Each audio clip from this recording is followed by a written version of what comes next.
반갑습니다. 김용민의 주식 랭킹입니다. 저희 주식 랭킹에서는 개인 투자자분들께서 증시 현 시점 반드시 아셔야 되는 핵심적인 내용과 그에 따른 수혜 종목군들을 자세하게 설명드리고 있습니다. 오늘 영상도 시청해 주셔서 정말 감사드리고요.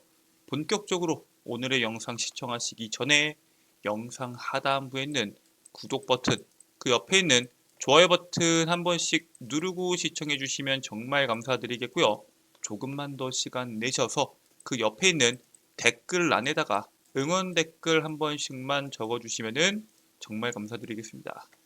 저희 김용민의 주식 랭킹 채널, 여러분들의 사랑으로 성장하는 채널입니다. 여러분들께서 많은 사랑 보내주신 덕분에 빠르게 성장하고 있는 만큼 그 사랑에 제가 보답해드리기 위해서 직접 여러분들 투자에 도움이 될 수 있는 리포트를 만들어 왔습니다.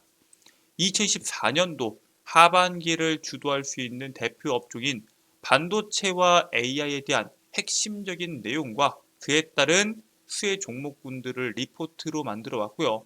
관련된 업종들에 대한 주가 약세가 어느 정도 나온다고 하더라도 추후에라도 시세가 강하게 나올 수 있는 업종인 만큼 여러분들께서 해당 리포트 꼭 참고하셔서 투자에 도움이 되시길 바라겠습니다. 오늘 영상에서 여러분들께서 꼭 해당 종목뿐만 아니라 이 리포트도 다운로드 받으시길 바라겠고요. 지금부터 본격적으로 오늘의 영상 시작해 보도록 하겠습니다. 최근에 원전에 대한 수주 이슈가 나왔음에도 불구하고 원전 관련된 종목군들에 대한 약세가 이어지고 있습니다. 하지만 여러분들께서 원전 관련주를 안 봐서는 안 됩니다. 원전에 대한 모멘텀은 앞으로도 계속 나올 거고 그 중에서 여러분들은 이 기업을 보셔야 된다라는 내용을 지금부터 자세하게 설명드릴 예정입니다. 자, 체코 신규 수주에 대한 이슈가 이번에 꽤 강하게 나왔죠. 이번에 한수원이 체코 신규 원자력 발전소 건설의 사업 우선 협상 대상자로 선정이 됐습니다. 15년 만에 원전 수출이라는 대형 호재가 터졌음에도 불구하고 두산 에너빌리티를 포함한 몇몇 종목군들이 아니라 대다수의 종목군들이 고점 대비해서 과한 낙폭이 이어지고 있죠. 일단 낙폭이 나온 이후로는 여러 가지에 대한 조건이 있지만 일단 첫 번째, 기관과 외국인들의 차익 실현 매물들이 상당히 많이 쏟아지고 있는 게 영향으로 분석되고 있고요. 또 다른 이유로는 이번 수주가 기대했던 실적을 이끌어내지 못한 거 아니냐라는 우려감들도 같이 나오고 있습니다. 그러한 내용들, 평가들이 주가 약세가 반영이 되면서 이어지고 있고요. 하반기에 우리가 주목해야 되는 이슈들이 있는데 여기에 따른 대응을 어떻게 해야 되는지에 대해서 지금부터 자세하게 말씀을 드리겠습니다. 일단 이번 우선 협상자 대상자로 선정된 건 맞지만 본 계약은 2025년도 3월입니다. 즉 이번에 선정되긴 했지만 최종 계약이 체결이 돼야 되고요. 이 최종 계약에서 정확한 금액이 책정이 되기 때문에 그 전까지는 어느 정도 변동성이 나올 수 있다. 즉 리스크가 아예 없지는 않습니다. 일단은 2025년 3월에 최종 계약이 체결이 되면은 29년도부터 건설을 착수해서 2036년도부터 원전 가동을 시작합니다. 사실상 원전 가동까지 거의 10년에 대한 시간이 걸리는 겁니다. 보통 원전에 대한 건설부터 가동까지 걸리는 시간이 상당히 많이 걸리는데 여기서는 계약부터 가동까지 약 11년, 건설부터로 따지면 7년에서 8년밖에 걸리지가 않습니다. 상당히 빠르게 진행이 되는 거겠죠. 그만큼 체코에서 이번 원전에 대해서 굉장히 중요하게 생각하고 있는 건데 지금 원전이 약한 이유, 원전 수주에 대한 우려가 뭐가 있고 지금 그 우려가 앞으로 현실로 바뀔 수 있는지에 대해서 먼저 정확하게 판단하실 필요가 있습니다. 자, 일단 이번에 우리나라가 원전 강국인 프랑스를 제치고 수주를 받을 수 있었던 이유가 뭔지에 대해서 먼저 아셔야겠죠. 원전 강국 프랑스를 꺾은 경쟁력은 온타임 온버짓 전략입니다. 쉽게 말해서 예정된 시간에 계획된 예산 안에서 공사를 마치겠다라는 것이 전략의 핵심입니다. 당연히 계약 기간을 정하고 금액을 책정했으면은 그 금액에 그 기간에 맞춰서 계약하는 게 맞지만 사실 이걸 정확하게 지키는 기업들이 그렇게 많지가 않습니다. 왜냐면은 프로젝트 자체가 1년짜리 프로젝트도 아니고 7년씩, 8년씩, 10년씩 딜레이되는 프로젝트이기 때문에 이러한 부분을 굉장히 중요하게 보고 있고요. 일단 한국 수력 원자력은 약 30조 원, 프랑스 같은 경우에는 약 50조 원의 입찰 금액을 써낸 것으로 확인이 됩니다. 대략 1.5배가 넘는 금액을 프랑스에서 내비쳤기 때문에 사실 금액만 본다고 하더라도 한수원의 수주를 맡길 가능성이 상당히 높았습니다. 그런데 여기에 더해서 국내 업체들은 아랍에미리트 원전을 건설할 당시에 제 시간에 건설을 완료했습니다. 하지만 프랑스 같은 경우에는 같은 시기, 비슷한 시기에 영국 원전에 대한 공사가 진행이 됐는데 공사가 지연이 되면서 약 77조 원 규모의 손실이 발생합니다. 원전에 대한 규모가 워낙 크다 보니까 조금만 딜레이 돼도 그 타격 자체가 국가에 엄청나게 크게 옵니다. 전력 같은 경우에는 필수 요소이기 때문에 이 분야에 대해서는 무엇보다 약속된 시간을 지키는 게 가장 중요합니다. 그래서 원전 강국 프랑스의 이윤의 입지가 큰 만큼 이번에 결과를 쉽게 예측하기가 어려웠다라는 평가들이 많았는데 이번에 한국이 프랑스를 제치고 수주에 성공하면서 유럽 원전 수주에 대한 본격화를 기대해 볼 수 있는 시점이 다가오고 있다라고 평가가 됩니다. 자, 그러면은 우리가 여기서 주목해야 되는 게 있겠죠. 체코에서는 없던 입장이고 우리나라가 가지고 있는 강점들, 정말 그 강점이 맞냐? 이번에 체코 총리는 우선 협상 대상자를 발표하는 기자회견에서 우리나라에 대해서 이렇게 말을 합니다. 모든 기준에서 한국이 제시한 조건이 우수했다라고 언급을 합니다. 피알라 총리는 이번 원전 건설이 체코 현대사에서 가장 비싼 계약이다라고 이야기합니다. 즉 굉장히 국가 단위로 봤을 때도 굉장히 큰 계약건이었기 때문에 신중하게 봤음에도 불구하고 프랑스보다 우리나라가 훨씬 더 메리트가 있다라고 평가했던 거고요. 결국에는 이를 통해서 에너지 안보부터 충분한 전력을 원한다라고 이야기하면서 강조를 했습니다. 체코 정부는 새로 짓는 원전을 2036년부터 차례대로 가동을 해서 원자력에 대한 비중을 50% 이상으로 끌어올릴 계획을 가지고 있고요. 체코 같은 경우에는 원래 원전을 한 6기 정도 가동을 했습니다. 여기에 4기를 추가하는 건데 이번에 우리나라가 2기를 먼저 건설을 시작하고요. 전력량이 부족하다고 하면은 2기에 대한 추가 수주가 진행이 될 겁니다. 일각에서는 문제가 뭐냐? 이번 계약을 통해서 프랑스가 50조를 불렀는데 우리나라 너무 적게 부른 거 아니냐? 한국 기업들이 가져갈 수 있는 이점이 너무 적은 게 아니냐? 이런 문제에 대해서 이야기됩니다. 실제로 국가별 원전에 대한 건설 단가를 보면은 한국이 심지어 중국보다 저렴하고요. 프랑스와 비교했을 때는 거의 2배입니다. 물론 지금 2021년도 기준이기 때문에 최근으로 봤을 때는 어떻게 될지 모르겠지만 이 격차가 아무리 줄어든다고 해도 거의 2배 가깝게 이번에 우리나라에서 30조를 부르고 프랑스에서 50조를 불렀죠. 그와 마찬가지로 거의 70%씩 100%씩 가격 차이가 난다라는 사실에 대해서 주목해야 됩니다. 자, 그래서 일각에서 무슨 걱정을 하냐? 체코 원전 이거 덤핑 아니냐? 유럽 시장을 뚫기 위해서 손해를 보면서 사업하는 게 아니냐라는 우려가 있었는데 전혀 아닙니다. 한국이 너무 낮은 금액으로 체코 원전을 수주한 것이 아니냐는 우려가 나왔지만 사실 따지고 보면은 예상보다 높은 가격을 받은 것으로 확인이 됩니다. 실제로 작년에 지난해 12월에 우리나라에서 발주한 신한울 3호기, 4호기에 대한 예상 공사비가 약 11조 7천억입니다. 근데 이 금액보다 똑같은 2호기인데도 불구하고 가격이 105% 훨씬 더 많았고요. 언론이 예상했던 금액이 한 15조 원이었습니다. 그런데 그 가격보다도 60%가 넘게 비싼 가격에 수주가 됐습니다. 실제로 2009년도 아랍에미리트 바라카 원전을 진행할 당시에 4기에 약 24조 원이었습니다. 물론 그때와 비교했을 때 지금 한 15년 정도에 대한 시간이 지났으니까 가격에 대한 차이가 있을 수 있겠지만 그래도 현재는 2기의 가격이 23조, 24조씩 하기 때문에 절대 저렴한 금액은 아니다라고 보시면 될 것 같고요. 실제로 이 원전에 대한 한 기당 용량이 기존 1.4기가와트 시에서 1GWh로 작아지면서 규모는 줄이고 가격은 키우는 데 성공을 했습니다. 예정대로 3월에 최종 계약을 하게 되면은 우리가 가격이 하락할 것에 대한 우려감이 분명히 있긴 하지만 만약에 최종적으로 계약이 체결이 되게 된다면은 저가 수주에 대한 우려는 완전히 해소가 될 수 있을 것으로 기대해도 좋은 상황입니다. 자, 이렇게 우리나라에 대한 리스크들 그리고 여러 가지에 대한 문제들에 대해서는 거의 다 해소가 됐는데 아니 도대체 왜 원전 4개 중에서 2개만 하냐? 이 4개 중에서 2개만 먼저 건설하는 것에 대해서 추가 수주가 불발되는 것이 아니냐. 원래 4개 한다고 생각했는데 2개만 건설하다 보니까 기업들이 주가에 반영이 안 되는 거 아니냐라고 평가하시는 분들도 계신데 체코에서는 나머지 2개에 대해서는 전력 수요 등을 고려해서 지을지 말지 결정할 예정이다 라고 이야기합니다. 실제로 체코 같은 경우에는 우리나라와 비교했을 때 전력 사용량이 굉장히 작습니다.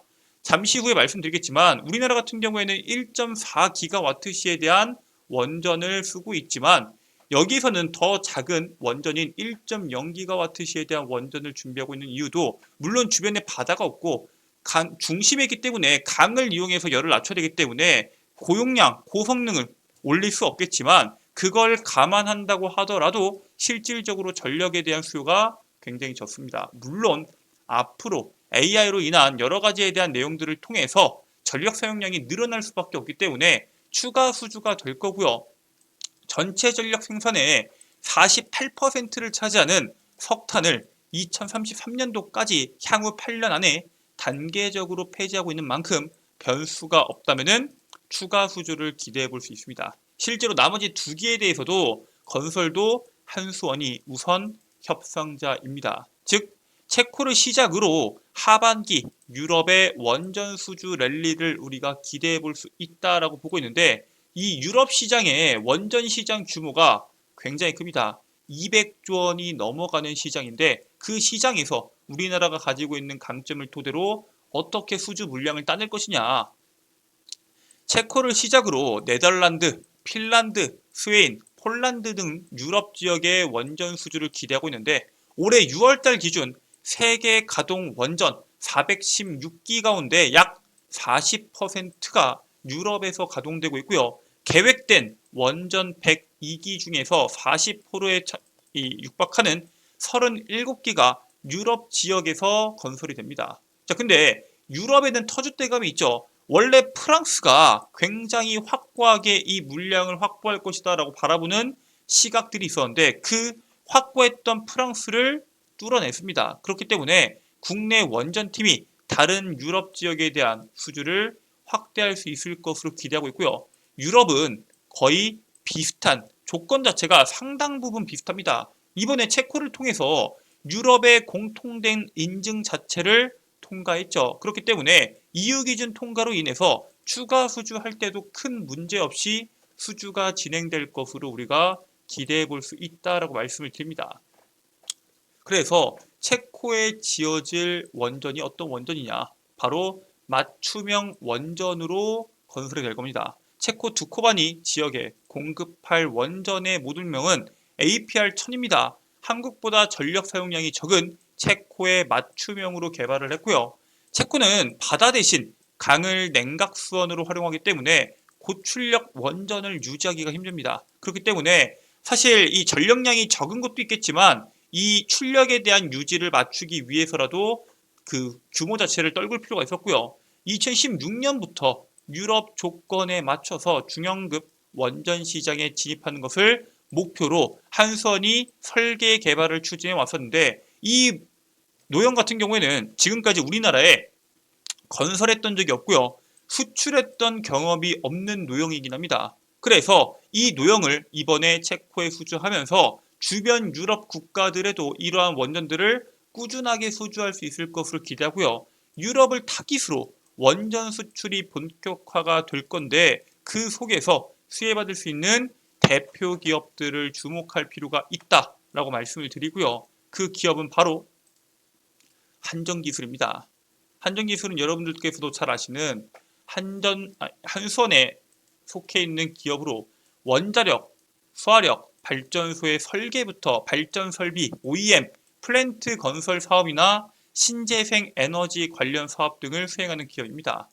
전체 수주 금액의 설계 분야가 매출의 10%에 20%를 차지하는데 여기에 따른 실적 자체가 2025년도부터 상반기부터 관련 매출액에 인식될 것으로 기대가 되고요. 이번에 지금 체코에 준비하고 있는 원전도 유럽 맞춤형 원전 설계를 준비했기 때문에 앞으로의 시장에서 크게 수혜를 볼 것으로 기대가 됩니다. 실제로 체코에서 건설할 때 60%를 체코의 기업들에게 건설 수주를 맡겨라, 뭐 이런 식으로 이야기가 되고 있는데, 이러한 설계 같은 경우에는 한전 기술이 독점적으로 할 수 있기 때문에 실질적으로 가장 실적의 수혜를 볼 것으로 기대가 되고 있습니다. 지금 당장 원전에 대한 낙폭이 나오고 있는 건 맞지만 남은 하반기뿐만 아니라 2025년도까지 원전에 대한 모멘텀은 이어질 겁니다. 여러분들께서 그 속에서 수혜를 계속적으로 확인하시고 여러분들의 투자 전략에 맞게 투자를 진행하시길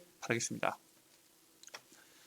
네, 여러분들께 말씀드리려고 했던 내용들은 여기까지고요. 해당 내용 말고도 제가 반도체와 AI에 대해서 핵심적인 내용 그리고 그에 따른 수혜 종목군들을 말씀드린다고 했죠. 지금부터 해당 리포트 다운로드 받는 방법에 대해서 설명드리도록 하겠습니다.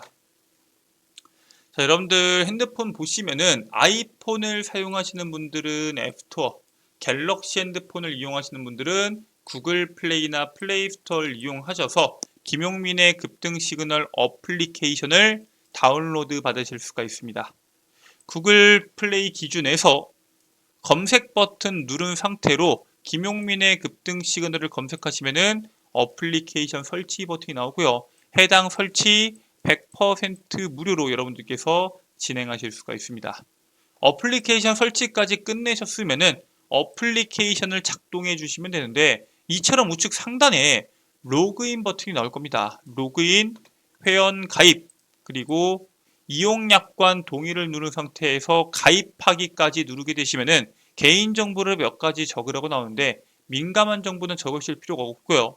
여러분들께서 아이디로 사용하실 이메일, 그리고 실제 이메일에 대한 비밀번호 말고 여러분들께서 해당 어플리케이션에서 사용할 비밀번호 그리고 이름만 적으시면은 회원가입이 끝이 납니다. 여러분들 민감한 전화번호나 010 생년월일, 주민등록번호와 같은 민감한 정보를 적는 란을 아예 없애버렸으니까 개인정보에 대해서 걱정하지 마시고 해당 컨텐츠 꼭 이용하셔서 여러분들께서 투자에 도움이 되시길 바라겠고요. 여러분들께서 로그인까지 끝내셨으면은 하단부에는 김용민의 극비 자료집을 클릭해 주시면 됩니다. 방금 보셨던 자료집을 한눈에 보실 수 있도록 업로드해 놨고요. 해당 파일 다운로드는 이 스크롤 쭉 내리시면은 2024년도 하반기 PDF 자료집을 100% 무료로 다운로드 받으실 수 있도록 제가 업로드를 해 놨습니다. 여러분들께서 평생 영구 소장하실 수 있는 자료집인 만큼 꼭 다운로드 하셔서 투자에 참고하시길 바라겠고요. 자, 해당 자료집 말고도 여러분들께서 이용하실 수 있는 컨텐츠가 더 있습니다. 일단 급등 추천주 컨텐츠가 있는데 말 그대로 단기간에 시장에서 급등할 수 있는 종목군들을 제가 직접 선별해서 여러분들께 말씀드리고 있고요. 그 옆에는 투자 전략은 매매 전략부터 해당 종목의 핵심적인 투자 포인트까지 함께 말씀을 드리고 있습니다.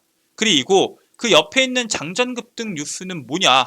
매일 나오는 뉴스들 중에서 오늘 당장 주목해야 되는 뉴스와 그에 따른 관련주를 직접 정리해서 8시 30분 이전에 업로드해드리고 있습니다. 즉 오늘 시장에서 어떤 이슈가 주목받을지 모르겠다 하시는 분들께서는 장전급등 뉴스만 보셔도 충분하시다라고 말씀을 드리고요. 그 아래에 있는 급등주 분석은 뭐냐?